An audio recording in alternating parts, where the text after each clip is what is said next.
ইয়াশ জিতে গেল। ভালো লাগছে ইয়াশকে জিততে দেখে। আচ্ছা ও যদি আমার বয়ফ্রেন্ড হতো তাহলে কেমন হতো? অভিনন্দন ইয়াশ। মিনা তুই কি করছিস? কে পছন্দ করার আগে তুই তোর মনের কথা বলে দে ইয়াশ। আরে বলবো দাঁড়া।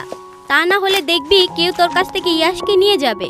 তা কখনো হবে না, কারণ সবাই জানে ইয়াশ আমাকেই পছন্দ করে। দাঁড়াও জেনি, কোথায় যাচ্ছ? সবাই তো জানে ইয়াশ মিনাকেই পছন্দ করে, তাহলে কেন ইয়াশকে তুমি শুধু সাপোর্ট করছো? আমাকে যেতে হবে। আর এই কথাটা এখনো শেষ হয় নাই।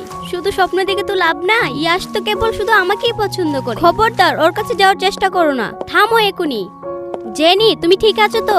শুনো সবাই, আমার ভালোবাসার মানুষের সাথে কেউ খারাপ ব্যবহার করলে আমি তাকে ছেড়ে দিব না, আর সবাই ওর কাছ থেকে দূরে থাকবে। জানি এনি আমার কারণে তোমাকে অনেকেই কষ্ট দেই। এনি তুমি কি আমাকে পছন্দ করো? আমরা কি রিলেশনশিপে যেতে পারি? প্লিজ হ্যাঁ বা না করো। কাঁদছো কেন? হ্যাঁ পারি। ওয়াও অভিনন্দন। বন্ধুরা ভিডিওটা যদি ভালো লেগে থাকে অবশ্যই ভিডিওতে একটি লাইক করে চ্যানেলটি সাবস্ক্রাইব করে দাও। আর এরকম ভিডিও পেতে বেশি বেশি কমেন্ট করো।